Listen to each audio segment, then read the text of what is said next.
finding myself again. But it's the only way you're ever gonna learn. You look back and it's all in the past. I'm dwelling on the thoughts I cannot say to you. If I don't say the words, then maybe it's not true. And it feels alright when they come and say to you. Hi, welcome along to NUFC Matters with me, Steve Wraith. Pre-recorded show tonight with Ben Jacobs. Good evening, Ben. How are you doing? All good, mate. All good. And I thought I'd go in a different direction with you today. We're not doing this with anybody else. So it's off the cuff. We don't plan anything on this show. We just literally go into it. I came up with the idea before we came on air. Newcastle United, Manchester United, and Tottenham Hotspur have got a run in now, which is going to bring two of them, you would imagine, Champions League places. And from Newcastle's perspective, I want to concentrate first on their run-in. I'm looking at you, Ben, for some predictions. And I'm just off the cuff. It makes it more interesting because you're going to give me your idea of where we're going to finish. I'm going to jot it down, and then during the interval when we have the ads, we will see where that leaves the respective teams. So Newcastle fixture list first and foremost brings us. At the weekend, Aston Villa away. Aston Villa, the form team in the Premier League at the minute. And this one's a big game for Newcastle. They're all big at the moment. But how do you see that one going, first of all, at the weekend? Yeah, as you say, Aston Villa pushing for Europe. Unai Emery has found some form. Ollie Watkins is scoring goals. But Newcastle's away form has been phenomenal indeed. And I think that the West Ham away win draws a lot of the attention, as you would expect. But with Brentford too, Alexander Isak again scoring a big goal, and they've just got that kind of steely resolve. So I think this is the banana skin, and I can definitely see Aston Villa taking something from the game, but I also don't see Newcastle losing. So my prediction for this one is 2-2. 2-2. Okay, so that's a point for Newcastle United out of that. The next game brings us another huge game. Tottenham Hotspur at St James's Park. Big game, this one, for both teams, depending on the results the week before. But Tottenham at home. Well, I don't think that Tottenham have travelled particularly well. And, St James's Park, as it was proven against Manchester United, is a fortress. And when Newcastle have needed a big result at St James's Park, they've tended to get it, particularly in recent weeks. It hasn't always had the performance that Newcastle would have liked, but they needed that victory over Wolves and they got it. They sort of avenged in many ways the League Cup final. I know that you can't always compare the league to winning a trophy, but in essence, that victory over Manchester United for me was season defining. So it's only really that Liverpool game and maybe the slightly drab draw against West Ham in recent weeks where Newcastle haven't been able to do what was asked of them, which is take 3 points. And against Liverpool, of course, there was a slightly mitigating factor in the sending off of Nick Pope. And against West Ham, I just thought the visitors played very well. Spurs, on the other hand, aren't keeping too many clean sheets and they're so inconsistent. They were lucky in many ways to beat Brighton last time out because Brighton should have had a penalty. So I see Newcastle winning this one, and I believe it will be 3-1. 3-1. Okay, so no points for Spurs in that game, but Newcastle with all three. Everton away is Newcastle's next game. Yeah, this one's difficult because of the Sean Dyche factor, but Newcastle, having, by my maths, dropped points away at Aston Villa, will beat Everton and do so by 2-0. And this will be the first game in the run of my predictions so far where they've done what they've done all season, but particularly before the World Cup break, and kept clean sheets. So 2-0 Newcastle on this one. Miguel Almiron brace, let's say. Oh, nice return. Maybe he's Anthony Gordon one as well. You never know. Southampton at home then on the 30th. Another game coming thick and fast 3 days later. Bet your house on a Newcastle win, and comfortably, in the same way that Manchester City thrashed Southampton. This will be the one where I think they really set themselves up for Arsenal and, of course, then the run-in to the end of the season. 4-0 Newcastle. Okay, Arsenal at home then. So this this really is going to play a major part in the title race, whether it's Arsenal or Manchester City. And of course, as we pre-recording this on Sunday, we don't know how they've done against Liverpool. Arsenal, of course, having to face Man City as well. The league may have turned full circle. Man City may well be a lead by them, but I guess a lot of it depends on that. Newcastle, of course, going down to Arsenal and getting a point this season, and of course, should we forget last season turning Arsenal over at St James's Park as well. So, how do you see this one going? Yeah, I think that we'll find out if my predictions are rubbish or good based upon what I'm about to say now, which is I think Liverpool are going to beat Arsenal, which is against the form, but this is the Liverpool side that can turn up for 20 odd minutes and be groundbreakingly, quadruple challengingly good. They showed that against Real Madrid when they went 2-0 up and then ended up getting thrashed in that game. But they also beat Manchester United by 7-0 as well. And I think it's going to be that type of Liverpool that show up. So they're going to beat, in my opinion, Arsenal. And I think that from Arsenal's perspective, they might come to St James's Park and get a result. This might be the one that Newcastle lose. It's very easy to come on a Newcastle podcast and say, well, they're not going to lose any of their games in the run-in, but there will be one slip-up. And in my opinion, it's going to be this game, and Arsenal are going to come to St James's Park and win 2-1. Okay. Yeah, I want your honesty. Leeds United away. This one's the banana skin for me because Leeds could be fighting for their lives, but there's just starting now to, unfortunately, from Leicester's point of view, be that little bit of a gap. And it'll be interesting to see how Leeds do against Crystal Palace and that game's live as we are currently recording this. Should they take 3 points in that game, then they might actually find themselves 6 points above the drop zone. And that would be very good from Newcastle United's perspective. If Leeds are scrapping and they need anything from the game against Newcastle, it's a completely different kind of complexion on the fixture. So I'm going to put this one down at 1-1, which is sort of sitting on the fence, but I'm going to preface it by saying if Leeds are safe, Newcastle win. And if Leeds are not safe, I could actually see Leeds winning the game. And because there's so many unknowns, therefore, I'm going to put it as 1-1 for now. But honestly, 34 points could be safe this season. And if Leeds were to get maximum points against Crystal Palace, they're not too far off from that total. So 1-1 for now. And I might change that prediction once we know how Leeds have got on today. Okay, Leicester City then at home, the Ben Jacobs derby. Oh, yeah. This is horrible because Leicester won't be safe by that game and Newcastle probably will not have the maths yet to have got Champions League football. And I would love to say that Leicester can go to St James's Park and win, but I just don't see it. Leicester were dreadful against Bournemouth. They barely had a meaningful chance. It's one of those where Bournemouth won that game at the weekend 1-0, but it was a comfortable 1-0 scoreline. Leicester also might have Jesse Marsh in charge, which is not a managerial appointment that gives me a whole lot of faith that they can stay up. So I hate to say this because I should be political. I should be sitting on the fence. I should be saying Leicester are either going to win 5-0 or at least get something from the game. But this will be comfortable as you like, much like it was at the King Power Stadium. Turn away, Leicester fans. Newcastle United 3, Leicester City 4. No, Leicester City 0. Okay.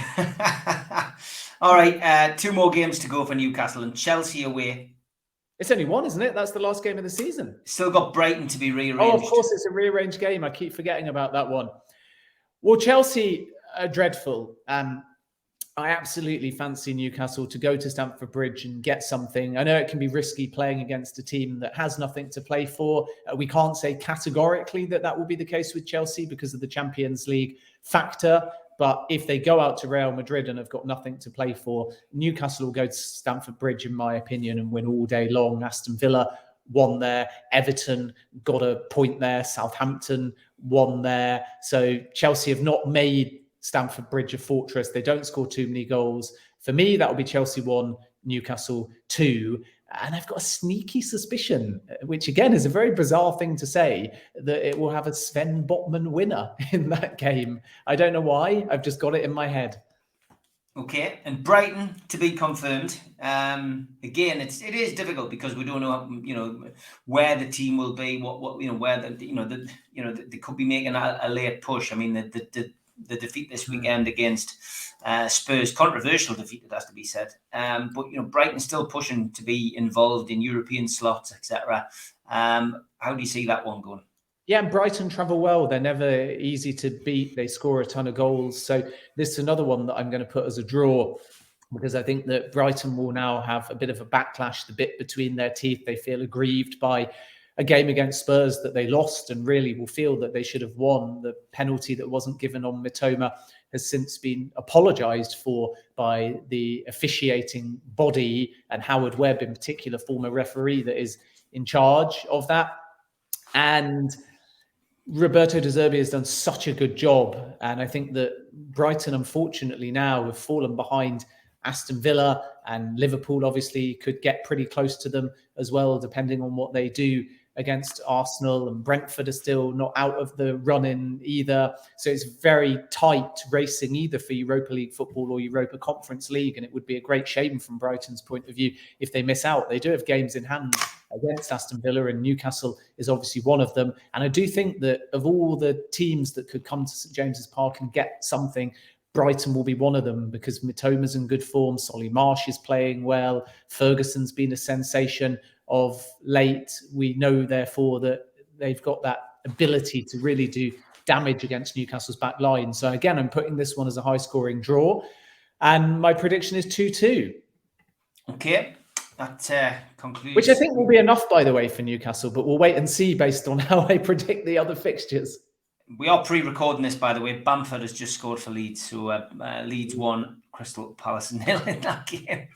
We're watching that. Which is good news. I mean, based on what I said, it's good news. If Leeds can get away from danger, then they could have nothing to play for. We won't know mathematically, but when you look at it, I think 33 very optimistically, and 34, 35 probably will be safe. And therefore, if Leeds can move into the mid-30s by beating Crystal Palace, Palace are already, I think, starting the day on 30 points. So it just lends itself to suggest that if Everton slip up, and with Forest and Leicester being in bad form and Southampton and miles adrift all of a sudden, then Leeds could be safe a bit sooner than we perhaps had anticipated a few games ago. Definitely, that's the kind of thing that changes things, with the running. Okay, let's go Spurs now. We know that you've got Newcastle down to beat Spurs on the 23rd, so we'll go with a game on the 15th of April first. Tottenham versus Bournemouth. This will be a Tottenham win for me. Bournemouth played very well away at Leicester. Really impressed by Dango Ouattara, who's come in on the wing and done well, can also play as a forward. Philip Billing and Ryan Christie had a great game as well against Leicester. But Tottenham will have enough in this game, and I think that they had that reverse fixture, didn't they, where they looked down and out against Bournemouth and came back to win. This time around, it will be more comfortable. I'm going to go for a 2-0 Tottenham win. Okay, Newcastle beat Spurs, we know that. Then Tottenham, Manchester United. Yeah, this is a sort of strange one for me, because whatever happens, it obviously helps Newcastle in many ways, because one of them has to drop points. And when you've got these games in hand against Tottenham and it's very tight, it doesn't really matter for me who succeeds in this game, as long as Newcastle kind of stick to their own run of form. So I can actually see Tottenham winning this game and going on a little bit of a run. And that's just because Manchester United have kind of tapered off a little bit in terms of their form and consistency. So I'm actually going to go with a 2-1 Tottenham win here. And we'll wait and see when we add up the maths as to whether that's a good or a bad result from the perspective of Newcastle United. But I think Kane will score twice in this game. Rashford obviously got a groin injury in the last game, the win over Everton for Manchester United. So we need to wait and see how long he's out for. But I think Harry Kane's going to go on a little run. He always finishes season strongly. And Tottenham will win this game 2-1. Okay, games coming thick and fast for Tottenham as well. Big games as well. Liverpool next, away at Anfield. Yeah, and this is Jekyll and Hyde Tottenham. They'll lose to Liverpool, in my opinion, 2-0 in this game. And that's where it benefits Newcastle. I look at these three games for Tottenham: Newcastle United, Manchester United, and Liverpool. And I don't see Spurs getting more than 4 points from those three games, which means that if, as I've predicted it, Newcastle already get 3 against Tottenham, then not only do they move 3 clear of them, so there's a big swing there, but then they've got to go and respond against Manchester United and Liverpool and really win both those games to stand a chance of keeping pace with Newcastle. And I don't see that happening because Liverpool themselves are pushing still outside chance of Champions League football, but they'll want some form of European football, not because they'll be delighted with Europa League football, but for the books and the summer spend, you still need that European football. So I've got Liverpool down here for a 2-0 win, which means that in those 3 games, Spurs will have only taken 3 points from 3 games. And I think that even without doing the exact maths, that will put Newcastle in a very strong position. Okay. London derby next for Tottenham on the 6th of May against Crystal Palace at home. Yeah, after this, I see Spurs responding and actually finishing the season quite strongly, but it's just whether or not that run of 3 games comes back to bite them. So Spurs 3, Palace 1 in this one, and a Sung Min Hyung hat-trick in the game. Very specific. We didn't plan this, ladies and gentlemen. I've just sprung this on Ben, and he's coming out with these predictions left, right, and centre. It can be a bit boring predictions if you don't get a bit more specific. Palace red card as well. Palace red card as well. Okay. Aston Villa versus Tottenham on the 13th, and Aston Villa having a bit to say. As I say, clawed their way into 6th place, making a late run under Unai Emery, of course. And again, could be a huge game if Villa continue in the same vein of form.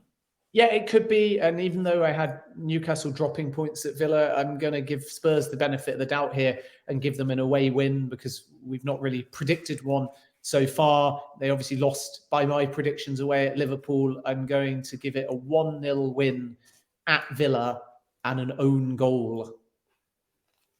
Okay. 20th of May, Tottenham versus Brentford, another London derby. Yeah, Tottenham are pretty good at home in these London derbies, and Brentford, I sense, might taper off a little bit, even though Ivan Toney has scored some big goals. Newcastle obviously went there and won, and I think Tottenham at home will beat Brentford by 2-1. 2-1 to Tottenham against Brentford. And the final game for Spurs, Leeds United away. Well, Leeds, I think, will be safe by this game, and Tottenham have got a great record on the final game of the season. They came to Leicester, for example, and ended our Champions League dream in seasons gone by, and Harry Kane had a habit of running riot in that match against Leicester, in fact, in more than one match at the King Power Stadium at Leicester, and I think it will be much of the same as well. I fancy Tottenham to win that one by 3-2. I think that Leeds will stay up. They won't have anything at stake in that match. And even though it can be quite dangerous sometimes playing someone on the final game of the season who has got nothing to play for, I think that will be Tottenham's run. And we'll just have to work out on the maths if it's too little, too late. Because, as I said before, it's those 3 games, Newcastle against Spurs, Spurs against Manchester United, and Liverpool against Spurs, that are basically going to define Tottenham's season. And I've got them down after that of winning 4 straight games. And we'll wait and see based on how I predict on Manchester United, if that is too little, too late, or enough to get them into a push. If it is, though, I sort of sense it will be Manchester United that drop down to 5th place and that Newcastle will still be okay. Okay. On to Manchester United's fixtures then. And theirs are a little bit, congested, shall we say, because they do have the quarter-final.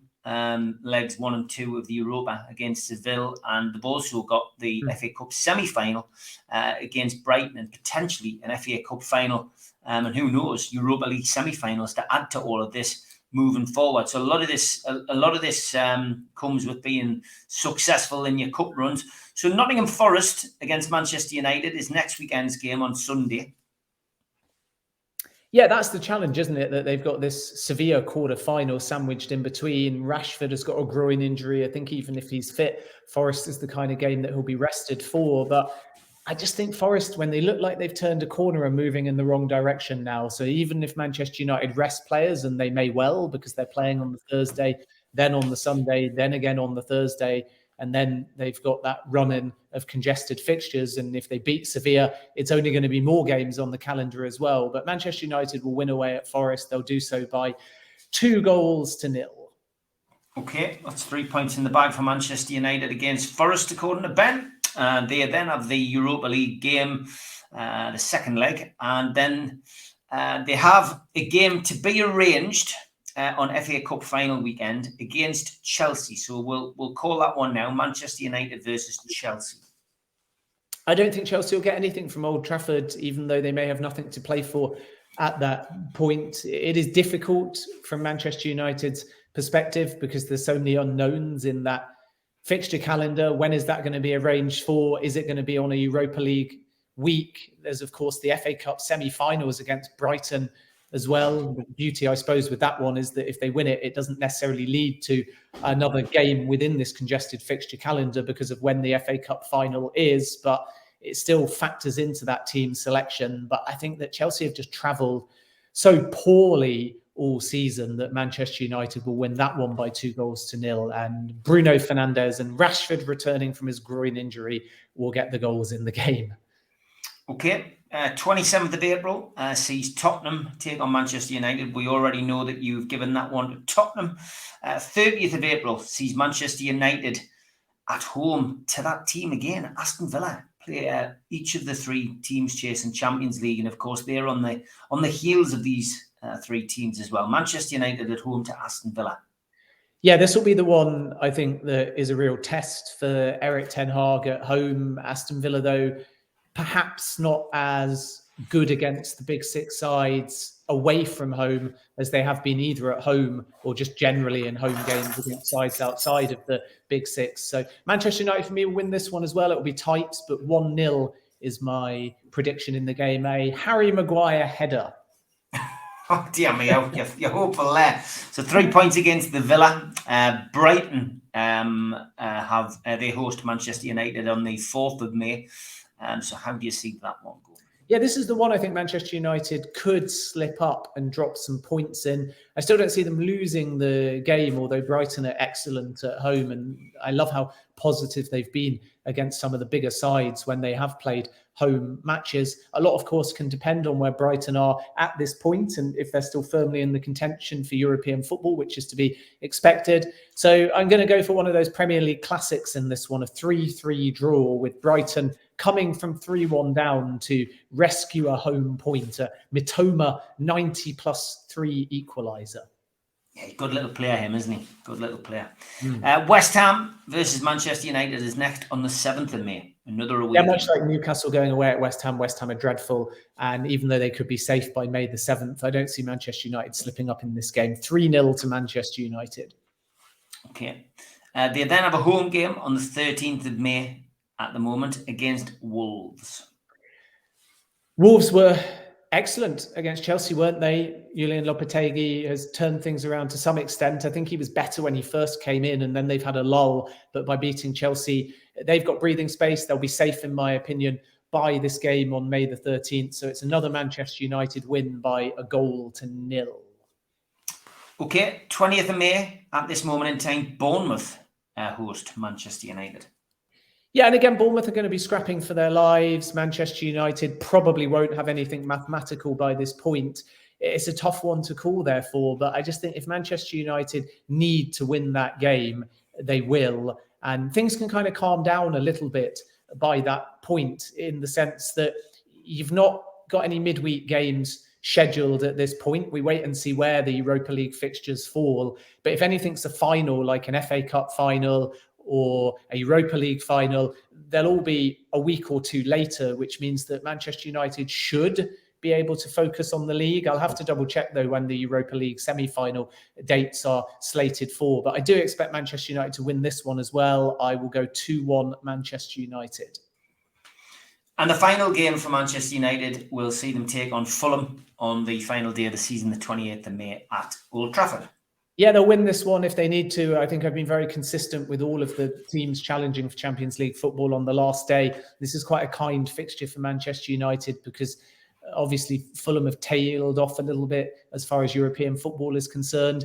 So I think Manchester United win this one by 4-0. And by giving them 4, let's see whether or not that has any impact as far as goal difference is concerned. I'm nervous now for Newcastle as well. I feel like my maths has got Spurs in 5th, Manchester United in 3rd and Newcastle in 4th, but it might be quite tight based on the maths and the goal difference. So I'm looking forward to adding it up. Okay, well, we're going to do the ads now and I'll be back after this. A big thanks to all our sponsors, Skips and Bins, telephone 0800 25 45 25 3, email inquiries at skipsandbins.com, website skipsandbins.com, easy contract free and pay as you go waste collection. Thanks also to Mr. Vicky's, handmade in Cumbria. These sauces are really hot stuff. You can order them by emailing info@mrvickys.co.uk or by telephoning 01768 210 102. Thanks to Neil and the guys at Media Arts for all the help with the video side of things. And thanks to qtechshop.co.uk, the makers of pool tables and snooker tables in Wallsend, Newcastle, and the guys who run our website, nufcmatters.com. If you want to subscribe to the show, hit the subscribe button tonight. It is free. Hit the thumb up under the video to like the video and click share to share to your other social media. If you want to join the channel, hit join. There's 3 different tiers. Pick the one that suits you and help support the channel financially. If you want to pay a one-off membership fee of £25 and get these goodies, a scarf, a pen, a cup, and entry into the monthly draw, then go to NUFC Matters and look for membership pack. Failing that, get your smartphone and put it over the QR code and it will take you straight there. We're also a podcast and you can find us on iTunes, Spotify, Podbean, and other podcast providers. Usually goes up 24 hours after the show has finished. We also support the food bank on this channel. If you want to make a virtual donation today at the Matchday Bucket, go to nufcfansfoodbank.co.uk and you can make a deposit today. Don't forget to enter the Shearer raffle. There's 150 tickets, £1 per ticket, and you can win a limited edition signed Alan Shearer ball. Enter now at nufcmatters.com. If you have a look on our website, we've also got a vast range of mugs, t-shirts, cups, and whatever else takes your fancy. The Isaac t-shirt is proven popular this month, $16.99 plus delivery from nufcmatters.com.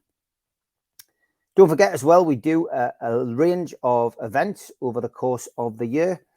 We have Peter Beardsley, an up-close and personal evening at the Tynemouth Surf Cafe. Limited tickets remain, 25th of April.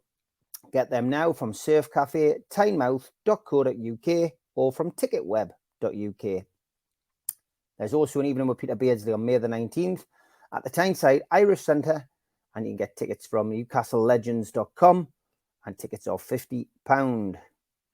Don't forget our end of season do takes place 27th of May, 7 o'clock at the Tyneside Irish Centre. Tickets for that one are a tenner, and nufcmatters.com is where you can get your tickets for that. In June, Thursday the 1st of June to be precise, Rob Lee will be at Louis Liquor Store in the Big Market in Newcastle, and tickets for that are available direct from the venue. And an evening with Rob Lee, Lee Clark and John Beresford takes place the next evening on Friday the 2nd of June at the Grand Hotel in Gosforth. This is a charity event and tables are of £10, £700, and you can book them by contacting Natalie at heelandtoe.org.uk or visiting their website. In July, Gavin Peacock is in Newcastle on July the 10th at the Tyneside Irish Centre. Tickets for that are available from nufcmatters.com. And he also takes an evening with at the Surf Cafe in Tynemouth on the 11th of July. So get your tickets direct from the venue for that one as well. And if you're a boxing fan, the Night of Champions, Ricky Hatton, Frank Bruno, Nigel Benn and Joe Calzaghe takes place at the Fed. And that will be taking place on the 16th of June. More dates to be added. Tickets from all those events, www.goldstarpromotions.co.uk. Okay, Ben, there's no need for goal difference. That's for certain. In 5th place, you were right. It is Tottenham with 71 points. In 4th place, Newcastle United on 74 points, and you would have Manchester United finishing with those predictions 7 points ahead of Newcastle, which is quite a considerable amount, on 78, quite comfortably in 3rd place. Again, and I think what stands out with those predictions that you gave is Villa, Leeds, and Brighton. The way that you predicted them would be 3 draws, and in a lot of ways, it probably reflects the season we've had. When you look back at Newcastle's season as a whole at this moment in time, we had that little blip. We all have blips in a season where we didn't win. We drew games. And you just wonder, again, it's hypothetical. It's your predictions, it's your views, it's your thoughts. But, you know, it wouldn't surprise me if that was the reason that Newcastle maybe did just miss out on finishing third. And my God, if you'd said to me at the start of the season, Steve, Newcastle's going to go to a cup final and they're going to finish fourth, I'd take your hand off, Ben. So to be, if anyone is upset that we didn't finish third, then I think it just shows what a wonderful job Eddie Howe's done in such a short space of time. But what's your thoughts on hearing that kind of prediction from your predictions? First of all, out of interest, when you put them in, was it automated so you still have the goal difference, or did you just add up the points tallies? I just added up the points tally. I just jotted that down. I haven't added it in any computer. I have good old fashioned maths, mate. Just working it out down on here. I've took the scores down, but to be fair, it would have taken at least 15 minutes to probably work all of that out. But I could tell anyway the way but by the time you'd got Newcastle down for 3 draws, and I'd looked at these fixtures, and I've done my own version, and I'll probably do this with the amigos on Friday. But I just felt, I can see what's going to happen here, and it's no surprise.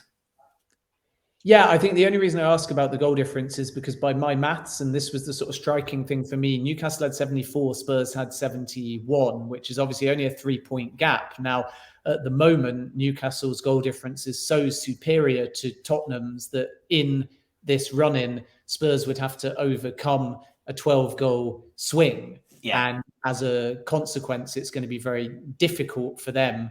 So 3 points is effectively 4. So when I look at that, my first reaction was yikes, because it's 74-71. So what if on the final day of the season, Newcastle didn't win and Spurs still do? Or what if in that game against Tottenham, it's actually Spurs that come to St. James's Park and win? And then you're like, that is the 3-point swing, which means that it's still very, very tight. But what's key in all of this is it's kind of more a 4-point swing that would be needed, because in essence, I don't see Tottenham making up those 12 goals. Yes, if they beat Newcastle United by the predictions, they would both have the same number of points. But it's sort of difficult. Well, actually, if they beat Newcastle, it would be a little bit different, wouldn't it? Because Newcastle would go down to 71 and Spurs would be up on 74. So it actually is a little bit different. But if they're heading into the final game of the season, then it could be a case of Spurs just joining Newcastle on that 74 points if they end up winning. So there's lots of permutations to this, but in essence, I think that goal difference is going to be very important, because it just gives Newcastle that little bit of comfort, and it is a big gap. I think it's what I expect. The only real difference is that right now, Manchester United and Newcastle are both on, I think, 56 points, and they've both played the same number of games. So what's striking is that I've got it down as Manchester United going on a big run and Newcastle United stuttering a little bit, which you might expect because they've not been in this position before. But, you know, in essence, Newcastle have got that breathing space over Tottenham. And those 3 games for Spurs, I think, regardless of what Newcastle do, are going to be very difficult for them to take a huge amount of points from. So that's what gives Newcastle the breathing space, the game in hand, the 3 fixtures that Tottenham have got, 3 very difficult fixtures where they've got to play Newcastle, Manchester United and Liverpool.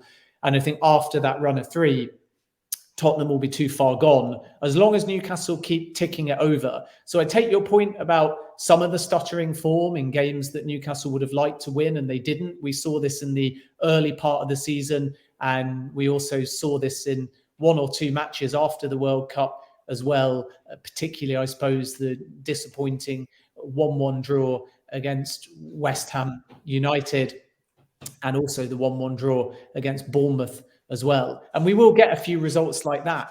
But, you know, in essence, if Newcastle draw a game like that at the same time as Spurs either draw or lose to one of these big teams, it won't matter. And that's the key difference. Earlier in the season, we were maybe saying, oh, Newcastle are going to blow it. Newcastle are not scoring enough goals. Newcastle are reliant on their defence. And there were a few like that. And then they went on this run right up until the World Cup, and they looked like world beaters. And then it tapered off a little bit. And now, again, they're on a winning run. They're scoring goals freely. 5 away at West Ham, a big win over Manchester United, all sparked by a very nervy away win at Forest. And that sort of game, and also before it, the victory over Wolves as well could have been very different. I mean, even that one, I think Hwang equalised, didn't he, for Wolves, and Miguel Almiron's goal was relatively late. It was only about 10 or 11 minutes from time.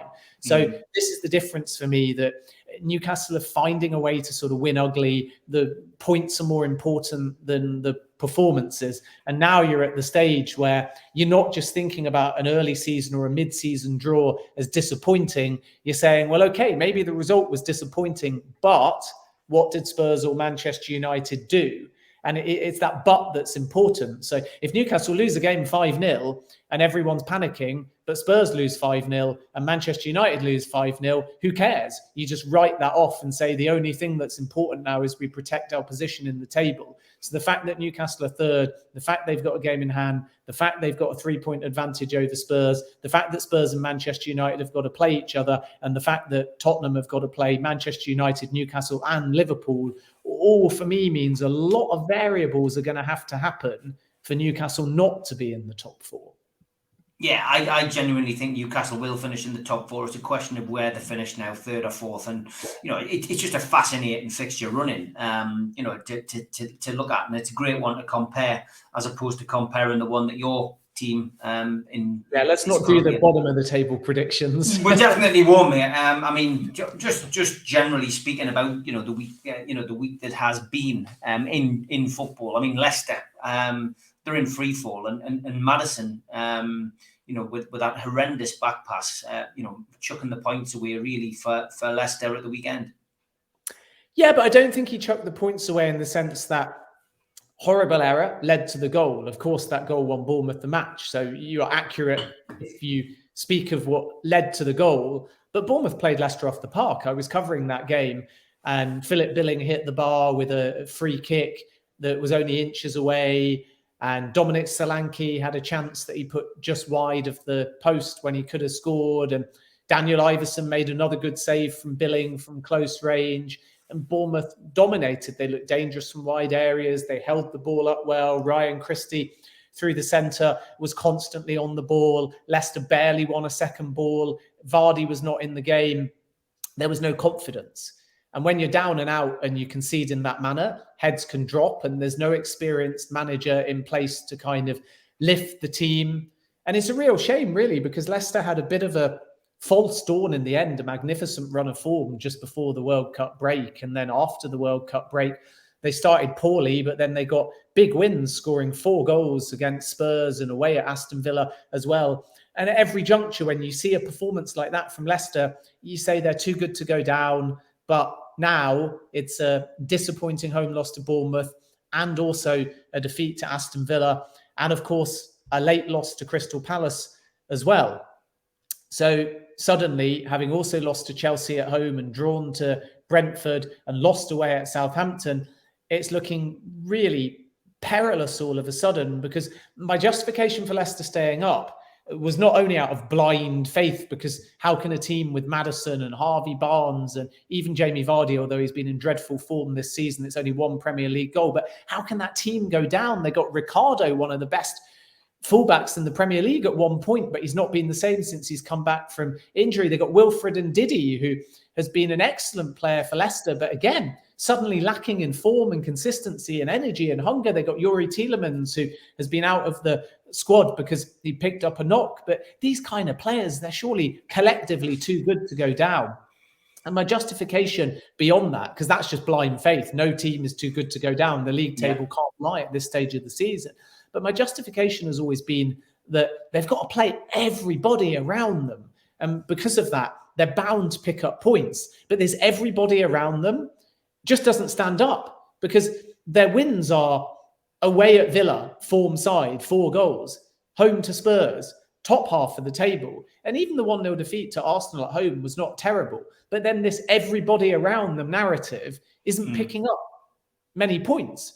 Away at Southampton, loss. Away at Palace, loss. Home to Bournemouth, loss. Now they've got to go away at Manchester City. There's no way that they're getting anything from that game.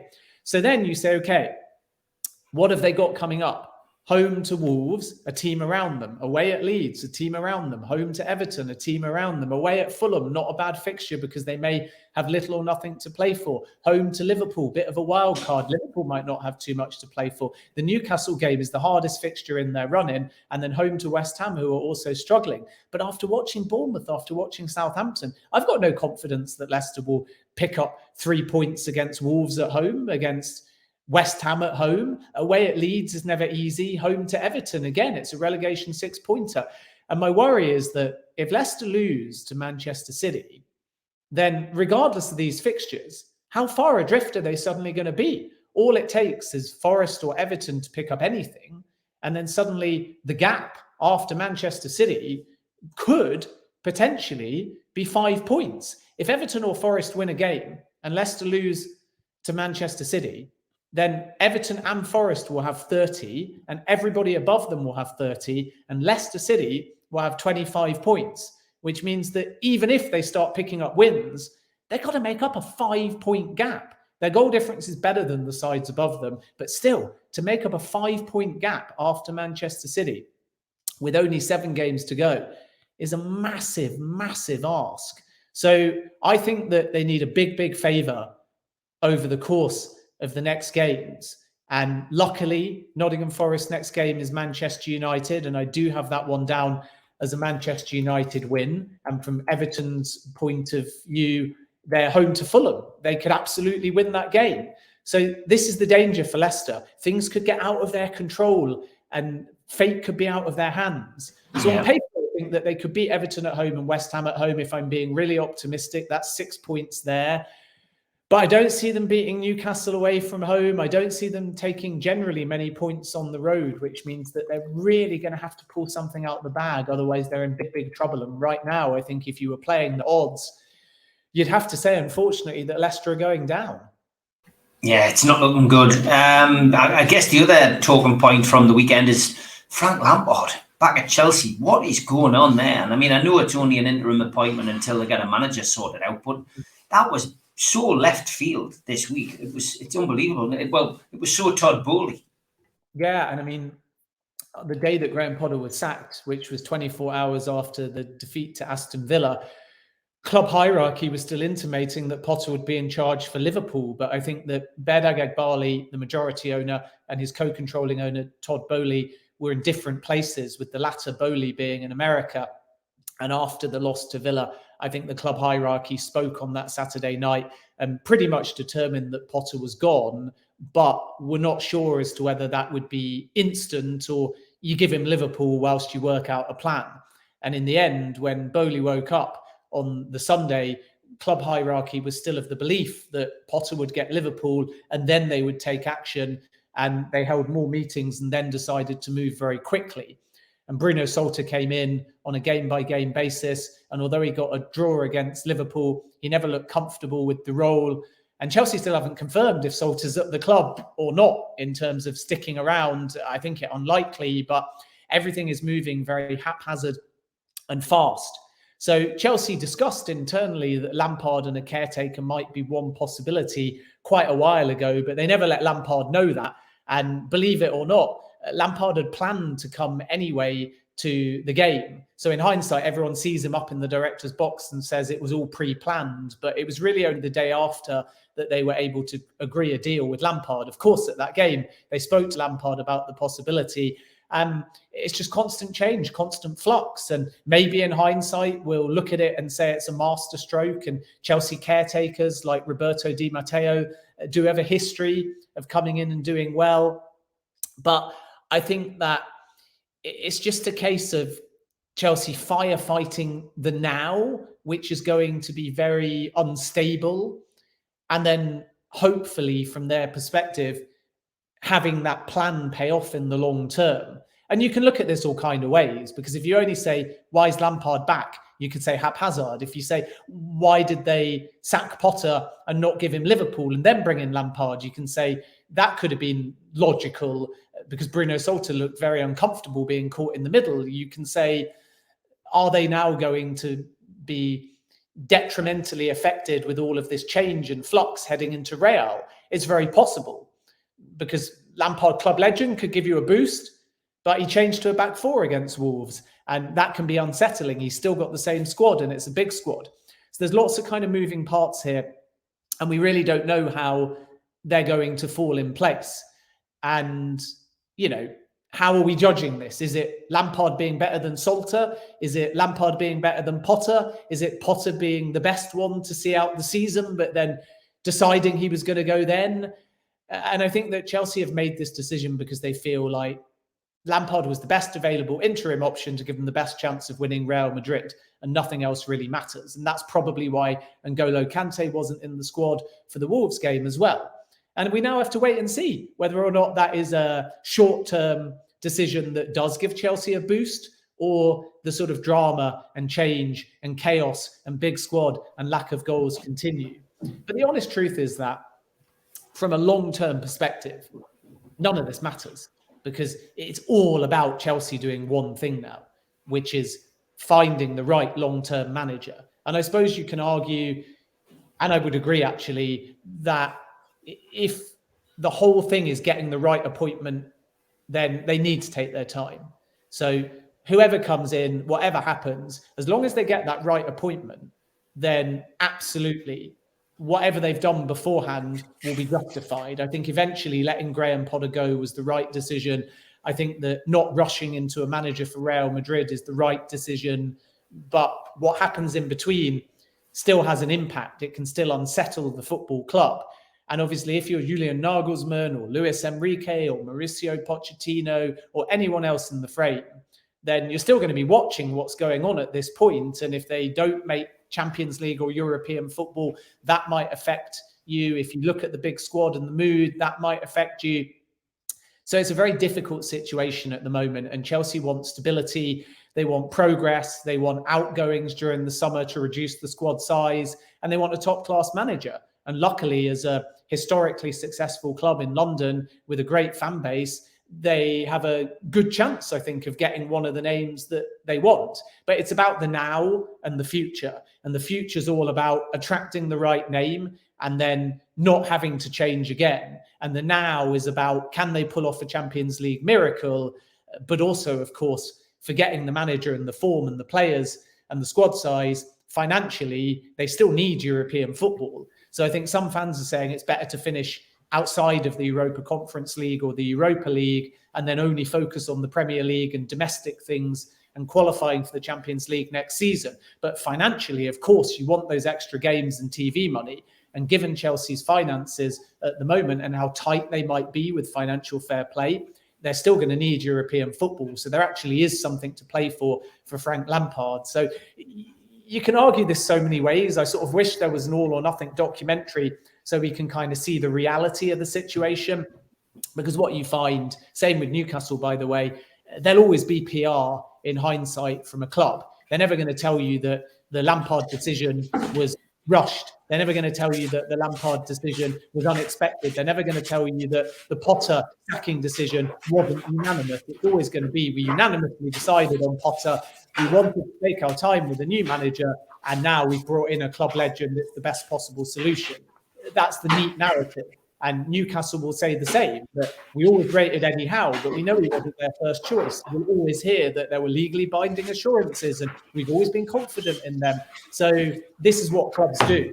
And you always have to take it with a pinch of salt, because there's a rewriting of history within which there's two sides. So Potter will have an opinion on Chelsea. The owners will have an opinion on Chelsea. Lampard will have an opinion on Chelsea. Bruno Salter will have an opinion on Chelsea. Chelsea will have an opinion on Chelsea in retrospect. And if they qualify for Europe or win the Champions League, it will be a masterstroke that was always part of their strategy to be patient. And if they lose every game under Lampard, then we might hear some different scenarios and narratives creeping out of the woodwork. So we're going to have to wait and see. But obviously now, off the back of Wolves and 3 straight games in which Chelsea haven't scored, they're going to somehow have to go away at Madrid and get a big result, which on paper is unlikely. But that's the beauty of football, isn't it? And if they can pull something off in Madrid, it will be quite some story. Yeah, it certainly would be. Jesse Marsh to Leicester, you mentioned it earlier. That can't be something that's really got the Leicester fans cock-a-hoop. No, I don't love it at all. I think that it's one of those, I suppose, a little bit like Lampard and Chelsea, where what are the terms of the deal? And personally, and I've not actually been across this one because I was traveling over in Budapest and I was doing other games, but if Marsh comes in and the contract is between now and the end of the season, I'm okay with it because he's got a better chance than the current two caretakers of using that Marsh-like organisation and discipline and energy on the touchline to keep Leicester up. And then it's catch-22 because if you keep Leicester up, perhaps you do get the job on a permanent basis. But I think that in essence, if it is only short term, I'm okay with it. But if it's long term, and if he's the one to carry on the Leicester project after keeping us up for sure, without even seeing what he does, or if he's the one to try and take the club up in the Championship, I'm not so sure because his last few jobs haven't lasted particularly long. And I think that even though sometimes you do get a boost from Marsh joining the club, I'd be worried that he's the long-term replacement. I would even take a Ralph Hasenhüttl, which is another manager that wouldn't necessarily excite the Leicester fans because he threw away so many points and leads at Southampton. But yeah, Marsh and Leicester for me are not a fit in the long term. But in the short term, you've got to get someone in to try and put energy and keep the football club up. I heard on the grapevine through a few sources that even a sort of Martin O'Neill was being looked at in the short term. How much substance to that there is, I'm not entirely sure. But, you know, they're clearly looking much like Chelsea at who do we need to save ourselves. Would you take Rafa? I'd take Rafa all day long. No chance I think Rafa would come on anything other than a short-term deal. But he'd be perfect. Leicester have looked at him before. But you know who I would take above all these names? On a long term, not even on a short term, on a long term, I would take Nigel Pearson. I'd bring Nigel Pearson back because he knows how to keep a club up. He knows how to take a club up. And he knows how to manage in the Premier League. And I think, unfortunately, because of the circumstances in which he left Leicester the second time, it would be unlikely, but you just never know. I also think that from Nigel Pearson's point of view, he's managing now at Bristol City. He's focused on that kind of job. And it just might be the stars aligning in the wrong position. And Bristol City are also 13th at the moment in the Championship. It's not, I think, likely because there's so many teams above them. Even if they got 18 points, I think that would only take them somewhere in the region of 70. And the playoff sides at the moment, I believe, are on 61. So it is very unlikely that even if Bristol City won all their games, that they'd end up in the playoffs. And when you're mid-table in the Championship, it's quite hard to sort of get somebody with that confidence to say that they'd leave now and this is what Leicester want now and they'd join. But you never know. But I would still take Pearson if he was somehow available. And Rafa, all above Jesse Marsh. But, you know, Leicester, for me, and this won't be a popular opinion with Leicester fans, should have kept Rodgers until the end of the season. Even if then it was 100% sure that they were going to get rid of him or they were going to part by mutual ways, I don't think Rodgers would have taken Leicester down. I really, really don't. I think Rodgers would have won a game like Bournemouth.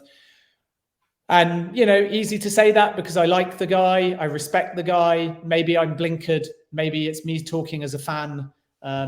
Maybe Leicester fans that have seen Rodgers and the decline over the last 18 months or so would all argue passionately and differently and say that what I'm saying is nuts. But I think a manager of his experience would not have taken Leicester down. I think Marsh has got more chance of taking Leicester down. I think the caretakers in place have got more chance of taking Leicester down. And this is why I'm worried for Leicester because, as I said before, you can bring in Pep Guardiola himself and he would not take a Leicester side to Manchester City and win. And therefore, if Everton and Forest get points, Leicester are in such big trouble right now. So I'm very fearful for Leicester.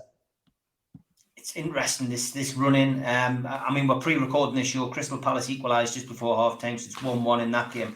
I think Southampton are gone. I think Forest will go.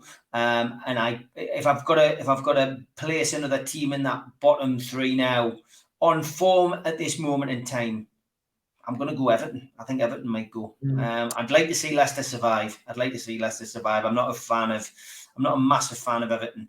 I think Bournemouth have got too much. I think Palace have got too much. Although losing Zaha is a big blow. West Ham just seem to be, capable of just getting a result here and there. As do Wolves. They've got match winners, as they saw against Chelsea, and I think Leeds will get out of it as well. So Southampton, and then it's for me certainly Forest, and then I think any one of Leicester and maybe Leicester and Everton. I think it's one of those two who will go. Yeah, I think that Southampton and Forest for me are gone, and then the third place team will be Leicester, Everton, Bournemouth, West Ham, Leeds, Wolves, Palace are safe. So the table's kind of taking shape. In my opinion, obviously, your goal difference is good, Ben. Your goal difference is minus 12 as opposed to, Everton's minus 20, Bournemouth's minus 29, but they're finding results. Yeah, I mean, Bournemouth, I think, look very confident. They've won, I think, 3 of their last 5, so they're actually best form-wise in terms of the teams that are actually in the mix. And I'd like to see Gary O'Neill keep them up because I think he's done a really good job under difficult circumstances. Leeds, obviously, if they were to lose to Palace, as you say, it's 1-1 at the moment as we're recording. It puts a slightly different spin on it. But the reason why I think it's going to be in that third spot going down, Everton, Bournemouth or Leicester, is just how the fixtures run. And interestingly, on the last game of the season, Leicester play West Ham and Everton play Bournemouth. So I think that you're going to get final day drama. It wouldn't surprise me if West Ham are safe by that game. But what worries me is that if Leicester are the ones chasing in terms of they need a win to move out, then you know from that game that either Everton or Bournemouth are going to get something. And you can argue it both ways because it means that one of them will not get 3 points. It might mean if they both draw, and that could be a thing as well. And then obviously if one of them wins, one of them's getting points. So I don't love that from a Leicester point of view because it just means that something is guaranteed in terms of Everton or Bournemouth moving up. And remember, Bournemouth are already on 30 points. So it's a worry for me, that last game of the season. I think Leicester have to get themselves out of the relegation zone long before that game against West Ham. And the 2 games before West Ham are Liverpool and Newcastle. So I look at it as Leicester lose to Manchester City, bet your house on it. Then you've got Liverpool, Newcastle, and if Leicester are still in the relegation zone going into West Ham, they're in big trouble. So for me, the whole Leicester season is defined by, after Man City, there are 4 games: home to Wolves, away at Leeds, home to Everton, away at Fulham. I think they want to get 2 wins and at least a draw, but arguably 2 draws from those games. And then that would still only move them from 25 points to potentially 32. But then you're thinking, okay, even in a worst case scenario, if I'm on 32 and I beat West Ham on the final game of the season, 35 will probably be enough. And that's the sort of scenario Leicester are in. And obviously in those 4 games, if they can take, for example, 3 wins or more, then 9 points. You're like, right, 9 points, you're on 34. You're probably out the relegation zone. You've got a better goal difference. You might be safe on 34, but if you're on 34, then all you need is something from Fulham or Liverpool or Newcastle or West Ham, and you're going to be safe. So it is all about those games. But if, for example, they only take 3 points or 4 points from those 4 games, they're goners. So the whole season for me is dependent on those 4 games. Yeah. In Rest and Running, thanks for your predictions, Ben. As always, look forward to seeing you again soon, mate. Take care. Look forward to it. All the best, everyone.